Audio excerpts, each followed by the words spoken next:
Readers, what's the difference between a slow burn and a slow book? I'm sure we've all been recommended a book before and they've said something like, this is a great book, bit of a slow burn, but it's good. And you tried to read it and you were bored to tears. You're not alone. The reason is it wasn't a slow burn, it was just slow. So what's the difference between the two? Here it is. A slow burn has progress and payoff. Brandon Sanderson talks a lot about this in his lectures, which are really good, by the way. This happens with Game of Thrones, where Daenerys is put in a situation where she doesn't know the language, she doesn't know the people, but there's these dragon eggs. Next scene. And you're like, wait, tell me about those dragon eggs. And it's hinting that there's going to be dragons. Star Wars is a great example. In the first trilogy that came out, you have Luke. And Luke's character is a slow burn. In the first movie, he doesn't know what the Force is, and by the end of the first movie, he's just barely touching the Force. The second movie, he starts learning the Force. By the third one, he is a Jedi, he confronts Vader, he confronts the Emperor, and it's a great payoff. In the Star Wars prequels, you also have a slow burn in a negative way, where Anakin Skywalker gets worse and worse. He starts out good, and he becomes Darth Vader by the end.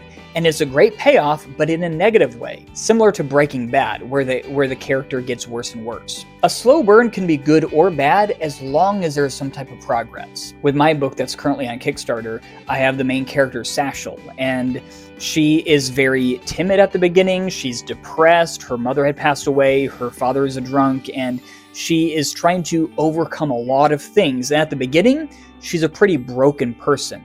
But then as the story progresses, she questions things, and why did this happen, and I don't know if I can overcome this. And then by the end, she psychologically becomes a better person, but also she gets more powerful throughout the story. She gets more magical artifacts and more magical abilities, and by the end, she also progresses in that way as well. But I also have in my story where a lot of bad things happen. The villagers get more and more angry with her. They think she's a witch, and so as the story progresses, she gets more powerful, but the villagers hate her more and more. So you have multiple progressions, both good and bad. And I think every story needs a bit of both. Some good progression, where things get better and better, but also bad progressions, things get worse and worse. And they both meet for a great climax at the end of the story. Will their strength that they accumulated over the book match the bad things that accumulated over the book? And this makes for a very great payoff at the end of the book, which one is going to outdo which. Sanderson did this in The Hero of Ages with Sazed, where he starts losing his faith, and he starts backpedaling and backstepping, but it's still progress. And the question is, okay, what's going to happen at the end? Is he going to break down at the end?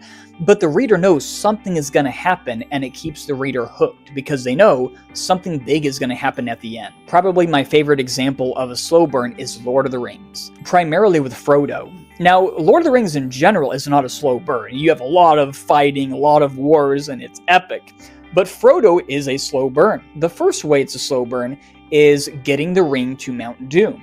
You know, it's slow progress, they're inching their way forward, but you see progress. Also, Frodo's psyche is a slow burn in a negative way. He's getting worse and worse. He's getting more depressed, more irritable. He's giving in to the power of the One Ring. This is actually one of those Lord of the Ring One Rings that I have. It's a black version of it, but it's really cool. But you see, throughout the trilogy, Frodo gets worse and worse. The third way it's a slow burn is between Frodo and Sam. Their friendship slowly deteriorates over the 3 books and the 3 movies. In the first book, they're Sam and Frodo, best buddies, they're really close, but by the end, they're butting heads, they're angry with each other, they're arguing, Gollum divides them as well, but you see progression.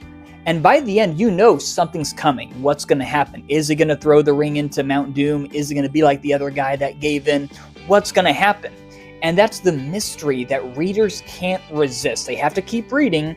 Even if they're bored at times, they're like, I have to get to the end because what's going to happen? The big difference between a slow burn and a slow book is progress and payoff. Those are the 2 things that separate the 2. So let me ask you, is the book you're reading right now a slow burn, or is it just a slow book?